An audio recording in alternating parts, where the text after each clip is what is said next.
అంటే 90% నా మీద గాసిప్స్ ఏం రావండి.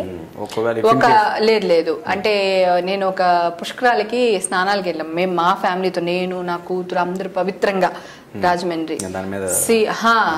సిబిఆర్ న్యూస్ వాళ్ళు అక్కడ కవర్ చేశారు మేము స్నానం చేసేది. దాంట్లో నేను నీళ్ళలోంచి ములిగి లేవగానే డ్రెస్ నార్మల్గా ఉన్నప్పుడు నాకు పెద్ద తెలియలేదండి, నా స్ట్రాప్ లైన్స్ కనిపిస్తున్నాయి యాక్చువల్గా, అంతకు మించి వలగరగా ఏమి లేదు. అది సిబిఆర్ న్యూస్ వాడు అలాగే టెలికాస్ట్ చేశాడు, దాన్ని యూట్యూబ్లో పెట్టాడు మేము స్నానం చేసింది. దాన్ని డౌన్లోడ్ చేసుకుని ఇంకొకడెవడో హేమ శృంగార లీలలు, అసలు చెప్పిన ఎల్కే గాడికి కొంచెమైనా ఉండాలి కదండి. ఒక పవిత్రమైన స్థలంలో ఆ అమ్మాయి స్నానం చేస్తుంది, తన ఫ్యామిలీ, తన కూతురు ఉంది, వాళ్ళ అక్క చెల్లి అందరి మధ్యలోని. అంటే వాడి ఫ్యామిలీని పెంచుకోవడానికి ఆ ఎల్కే గాడి ఏదైనా చేయొచ్చా అండి? నేను వాడిని పట్టుకుంటున్నాను, ఇప్పుడు నేను తీసుకొస్తాను వాడిని, ఎవరెవరైతే రాశారో వాళ్ళందరినీ తీసుకురామని చెప్పాను. నేను ఆల్రెడీ సైబర్ క్రైమ్లో ఇచ్చాను. ఎలాగ ఈ టాపిక్ వచ్చేసింది కనుక నేను ఇంకా ఇక్కడ మాట్లాడదలుచుకున్నాను. ఇప్పుడు మా అసోసియేషన్ మేము ప్రమాణ స్వీకారం చేయగానే ఫస్ట్ బిల్డింగ్ పని కంటే ముందు కూడా నేను చేయాలనుకున్నది, నాకు శివాజీ రాజా నరేష్ గారు కూడా ఇద్దరు సపోర్ట్ చేశారు, మా ప్యానెల్ అంతా ఓకే అన్నారు. ఇప్పుడు ప్రొడ్యూసర్ కౌన్సిల్కి ఒక షెల్ ఉందండి, తెలుసు కదా, వాళ్ళు ఏ క్లిప్పింగ్స్ కూడా ఎవరు వాళ్ళ పర్మిషన్ లేనిదే మీరు పెట్టడానికి లేదు. ఏది సోషల్ మీడియాలో ఇది వరకు బాహుబలి ఫొటోస్ రాకముందరే క్యాప్చర్ చేసి పెట్టేయడం, లేదా స్టోరీలు షూట్ చేసి పెట్టేయడం, లేదా ఎడిటింగ్ థియేటర్లోంచి క్లిప్పింగ్స్ కొట్టేసి రిలీజ్ చేసేయడం, అత్తారింటికి దారేది జరిగింది అట్లా. ఇప్పుడు అలా చేయడానికి లేదండి, చేస్తే పెద్ద క్రైమ్, వాళ్ళని తీసుకెళ్లి 7 సంవత్సరాలు జైల్లో వేసేస్తారు. అట్లాంటి ఒక సెల్ ప్రొడ్యూసర్ కౌన్సిల్ క్రియేట్ చేశారు. వాళ్ళకి సైబర్ క్రైమ్ వాళ్ళు, గూగుల్ వాళ్ళు కలిసి వాళ్ళకి ఇది ఇచ్చారనమాట అండి. సో ఇప్పుడు నెక్స్ట్ నేను ఆ సెల్ ని క్రియేట్ చేపిస్తున్నాను మాకు, మా అసోసియేషన్ లేడీస్ కోసం జెంట్స్ కోసం కూడా. అంటే ఒక్కరు కాదు, ఎవరొకరి గురించినో, పవన్ కళ్యాణ్ 19 ఏళ్ల అమ్మాయితో సంథింగ్ మీరు నెట్లో కొట్టండి వస్తాయి. ఏమండి ఆయన ఒక ఇప్పుడు లెజెండ్ అండి, ఆయన జనాల గుండెల్లో ఒక దేవుడు లాగా ముద్రించుకుంటున్నారు. అతని గురించి నేను ఎట్లా అండి రాస్తాడు నాకు తెలియగడుతాను. అది అయిపోయి అంటే మగవాళ్ళ గురించి కూడా అనడానికి ఒక పెద్ద హీరో ఆయన, ఆ పెద్ద హీరో గురించి కూడా అంత చిల్లరగా రాసే యాదవులు ఇంకా ఉన్నారు అనేది అది నాకు అర్థం కాలే. అది ఏంటప్పా అని నేను వెళ్ళి చూస్తే ఇంతకీ నేను ఆ పుష్కరాల్లో స్నానం చేసేది, దాన్ని శిఖలాకి మించిపోయిన అంత అందంగా నేనేం చూపించాలని నేనే చూసుకోవడానికి వెళ్ళాను. ఎక్కడ నేను చూపించాను అంటే జనరల్ నేను చీర కట్టుకుని ఇప్పుడు డ్రెస్ వేసుకుని వచ్చాను. నేను డ్రెస్ కానీ జీన్స్ కానీ ఏదైనా వేసుకుంటే 10 మంది మెచ్చుకునేలా వేసుకుంటాను. దీనికి ఏం పోయే కాలం ఎట్లా వేసుకొచ్చిందని ఏ రోజు ఇప్పటి నుంచి కదండి, అంటే ఇప్పుడంటే నాకు ఊహ తెలుసు, నేను జనాలకు వెళ్ళాలనుకుంటున్నాను, ఒక లీడర్ అవ్వాలనుకుంటున్నాను కనుక నేను ఈ డ్రెస్సింగ్ వేయట్లేదండి. నేను స్టార్టింగ్ 91 నుంచి నా డ్రెస్సింగ్ చూడండి ఇంతే పవిత్రంగా ఉంటుంది. నేను మోడర్న్ గా ఉండడానికి ట్రై చేస్తాను తప్ప వల్గర్ గా ఉండడానికి ట్రై చేయనండి, ఎక్స్పోజింగ్ చేయను. ఈవెన్ మూవీలో కూడా నా నడుము కూడా కనిపించదు, నేను అంత జాగ్రత్తగా నేను డ్రెస్సింగ్ చేసుకుంటా. నా గురించి కాన్సెప్ట్స్ రావడం ఏంటి అసలు? నేనెక్కడ ఎక్స్పోజ్ చేశాను రా దేవుడా, నేనేం చేశాను? ఒక్క వల్గర్ డైలాగ్ కూడా చెప్పలేదు ఈరోజు ఇండస్ట్రీలో.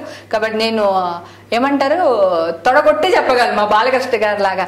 ఇంతవరకు ఒక వల్గర్ డైలాగ్ కానీ ఒక వల్గర్ సీన్ గానీ యాక్ట్ చేయలేదండి. నాకు ప్రతిసారి నాకు నా ఊరు జనాలు వాళ్ళు నన్ను బ్యాడ్ చేయకూడదు, వాళ్ళు నన్ను బ్యాడ్గా అనుకోకూడదు. ఫస్ట్ డే నుంచి నేను ఇదే చెప్తున్నానండి, ఇదే నా మనసులో ఉన్నమాట.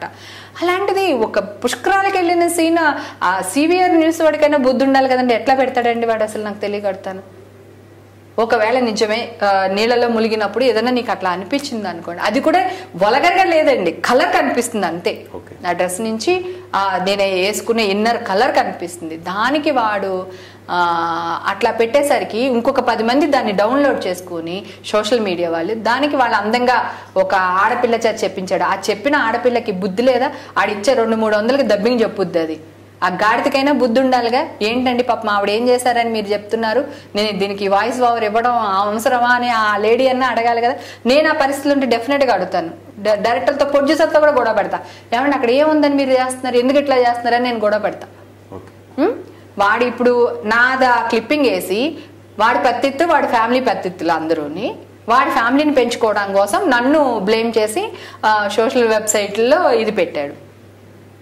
ఇమ్మీడియట్గా మళ్ళీ బహిరంగంగా సారీ చెప్తున్నాం హేమ గారికి, మేము పొరపాటు చేసామనేది వేరే వెబ్సైట్ల వాళ్ళు మళ్ళీ వెంటనే అపాలజీ అడుగుతూ వేశారు అనుకోండి, నాకు భయపడో లేదా కేసు పెడతానని. కానీ నేనేమంటాను, మా మీడియా వాళ్ళు ఒకవేళ అరే పాప మా అమ్మాయి తెలియక ఇలా జరిగిందే అని చెప్పేసి వాళ్ళు పెట్టకుండా ఉండాలి కదా మీడియా వాళ్ళు కూడా. నేను అదే అడుగుతున్నా. ఇప్పుడు మా కోఆర్ట్ XYZ ఎంతమందిని స్కోరింగ్ పలానా అమ్మాయి ఇక్కడ దొరికింది, పలానా ఆవిడ అక్కడ దొరికింది వేసేస్తారు. దానివల్ల ఏంటి మీకు వచ్చిన లాభం? ఒక ఉగ్రవాదిని పట్టుకోండి, ఒక పిల్లలు వెబ్సైట్లో బోల్డ్ మందిని మిస్యూజ్ చేస్తున్నారు ఆడపిల్లల్ని, వాళ్ళని పట్టుకోండి, వాళ్ళ వెనకాల కెమెరాలు పెట్టండి. ఒక ఆర్టిస్ట్ని, పెద్ద ఆర్టిస్ట్, నా ఫ్రెండ్, నా కొలీగ్, ఆ అమ్మాయిని పట్టుకునేటప్పుడు ఒక పెద్ద వీళ్ళు దానికి ఒక వ్యాను, సీక్రెట్ కెమెరాలు, దానికోసం ఒక అమ్మాయిని ఎంగేజ్ చేసి వీళ్ళే, ఆ అమ్మాయి ఏమో అమాయకురాలు కాదు, వీళ్ళు ఎంగేజ్ చేసి వీళ్ళు పంపించిన అమ్మాయి అది. వాళ్ళ ఇంట్లోకి వెళ్ళి ఆ అమ్మాయి అక్క అక్క నాకు అన్నం లేదక్క హాస్టల్లో అడుక్కు తింటున్నానక్క అని ఆ అమ్మాయి కాళ్ళు పట్టుకుని ఆ క్లిప్పింగ్స్ అని వీళ్ళు వెయ్యరు. కరెక్ట్గా సరే ఈ అమ్మాయి పాపం సరే ఏదో ఇబ్బందుల్లో ఉందిలే అని ఈ అమ్మాయి ఏదైనా చేసింది దాన్ని హైలైట్ చేసి చూపించడం. అసలు నిన్నెవరు పంపించమన్నారు ఆ అమ్మాయి దగ్గరికి? పాప మా అమ్మాయి తప్పు దొరికిపోయాను గనక ఆ అమ్మాయి గట్టిగా మాట్లాడలేకపోయింది. మీకు అర్థమవుతుందా?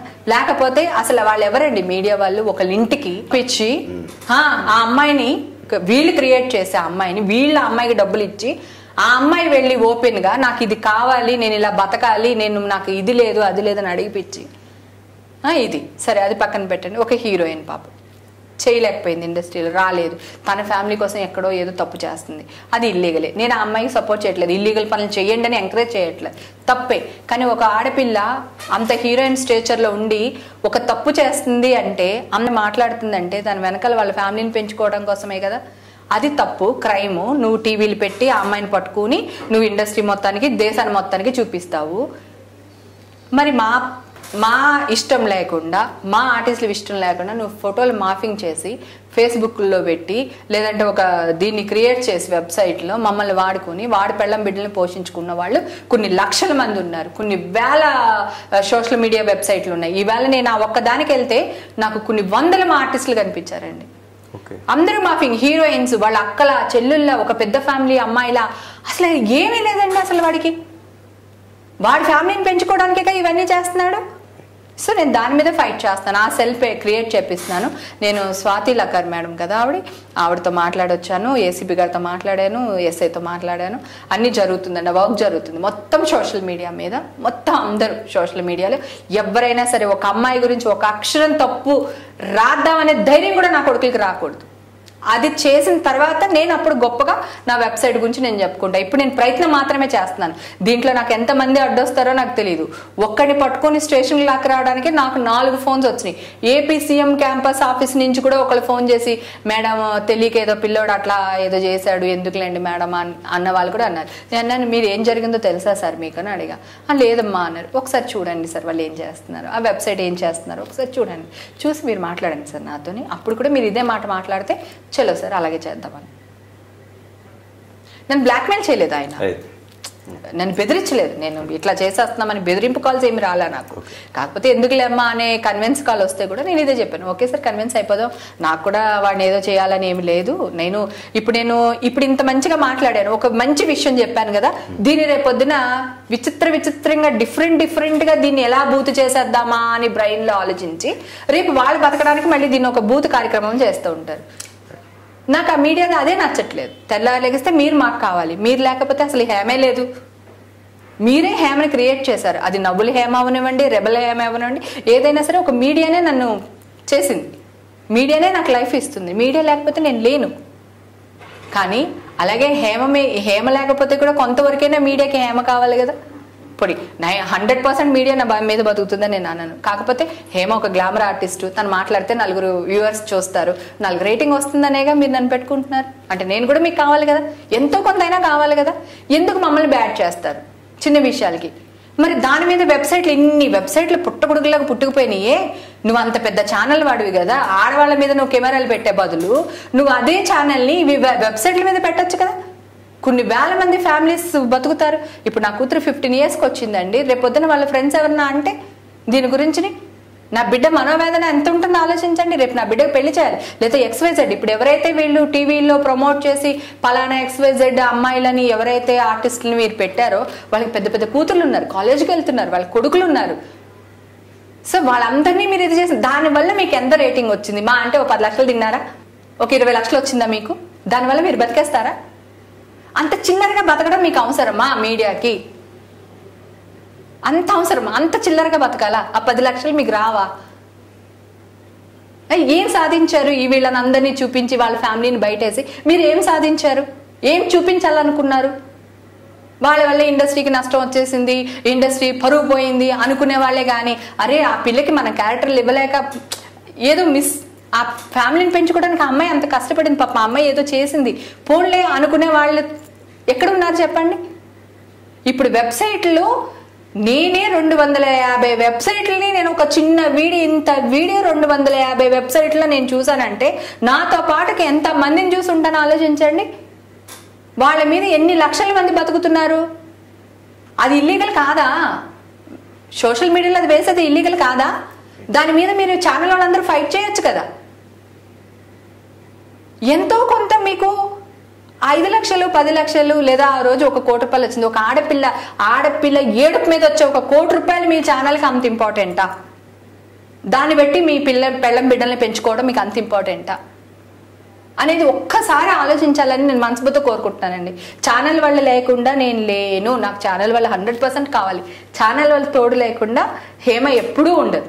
అందరూ కావాలి హేమకి, మీడియా కావాలి, ప్లస్ నా డైరెక్టర్లు కావాలి, నా రైటర్లు కావాలి, నా ప్రొడ్యూసర్స్ కావాలి, నాకు అందరూ కావాలి.